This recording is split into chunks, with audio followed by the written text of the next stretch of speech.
اعوذ باللہ من الشیطان الرجیم بسم اللہ الرحمن الرحیم۔ جیسے کہ آپ سب کو معلوم ہے کہ 27 مئی 2025 کو گلگت بلتستان کے اساتذہ نے اپنے حقوق کے تحفظ کے لیے 2017 سے جو ان کا حق بنتا تھا 2017 سے ابھی تک قانونی تمام تقاضے پورے کرتے ہوئے گورنمنٹ کے اداروں تک اپنی اپروچ کرتے ہوئے اور عدلیہ کے تھرو، انتظامیہ کے تھرو، ڈپارٹمنٹ کے تھرو اپنے مطالبات کو آگے بڑھائے، یہاں تک کہ سپریم کورٹ آف پاکستان کے واضح نوٹیفیکیشن کے احکامات کے مطابق گلگت بلتستان کی جو سروس ٹریبونل ہے اس کے حکم کے مطابق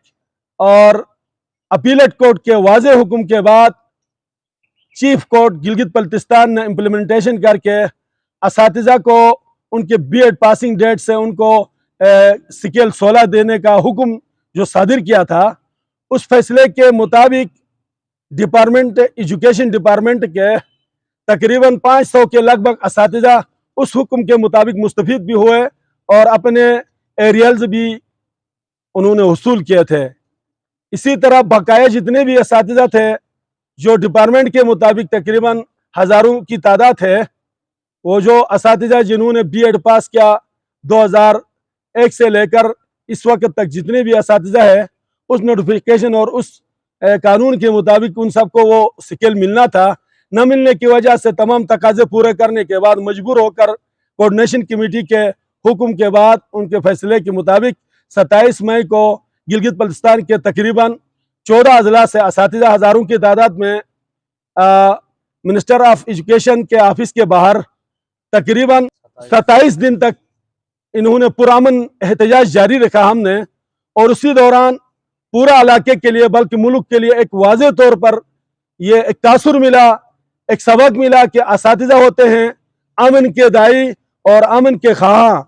وہ اتنا بڑا عرصہ، اتنا ہزاروں کی تعداد میں اساتذہ جمع ہونے کے باوجود وہاں ایک پتہ تک نہیں ہلا، کسی کو کوئی نقصان نہیں ہوا، حکومت کے کسی بھی ادارے کی کسی چیز کو اساتذہ نے کسی قسم کا نقصان نہیں پہنچایا، بلکہ اپنے قانونی طور پر اپنے احتجاج کو جاری رکھا، اور بالآخر چیف منسٹر گلگت بلتستان جناب حاجی گلفر خان صاحب نے باقاعدہ طور پر ایک منسٹریل کمیٹی قائم کی، 6 رکنی منسٹروں کے ایک کمیٹی قائم کی، جس میں فائنانس منسٹر جناب انجینئر اسماعیل صاحب، ایجوکیشن منسٹر غلام شہزاد آغا صاحب، اور امجد حسین صدر پی پی، اور وہ ممبر اسمبلی منسٹر لا غلام محمد جو چیئرمین بھی اس منسٹریل کمیٹی کا، ان کی ایک کمیٹی بنا دی کہ وہ اپنی سفارشات مرتب کریں گے، اور ساتھ ہی مالی سال 2025 اور 26 کے لیے انہوں نے اپنے بجٹ میں باقاعدہ طور پر اساتذہ کے ان مسائل کو حل کرنے کے لیے خطیر رقم 23 کروڑ کی رقم جو ہے نا مختص بھی کی، تاکہ اساتذہ کی ان جو ضروریات کو پوری کیا جائے۔ بدقسمتی سے وہ منسٹریل کمیٹی ہے یا جتنے بھی ادارے ہمارے ساتھ انوالو ہے، انہوں نے اس چیز کو آگے بڑھانے کی بجائے، انہوں نے اس چیز کے اندر اساتذہ کو اپنے اعتماد میں لے کر اس مشن کو، اس ون پوائنٹ ایجنڈے کو آگے بڑھانے کی بجائے انہوں نے تاخیری حربے استعمال کرنے کی کوشش کی، جس میں کئی افراد انفرادی طور پر بھی انوالو شاید ہے اور حکومتی اداروں کے ذمہ دار لوگ بھی ہے۔ تو میں ان تمام اساتذہ کے توسط سے، خصوصاً ایجوکیشن کے جتنے بھی ادارے ہیں، ان سب کے ذریعے سے میں پیغام دینا چاہتا ہوں جناب سی ایم گلگت بلتستان صاحب اور منسٹریل کمیٹی کو۔ اس کے علاوہ اپنے ادارے کے محکمہ تعلیم کی جتنے بھی ذمہ داران ہیں، سیکرٹری ایجوکیشن سے لے کر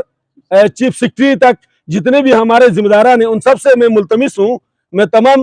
اساتذہ کی جانب سے میں یہی گزارش کرتا ہوں کہ آپ خدا را ان اساتذہ کے حقوق کو غصب کرنے کی بجائے ان کو فوری طور پر ان کے صحیح حق کو، جو سپریم کورٹ آف پاکستان کے حکم کے مطابق اور چیف کورٹ کے فیصلے کے مطابق،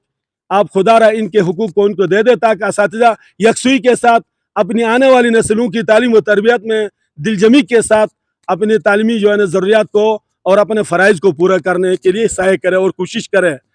بصورت دیگر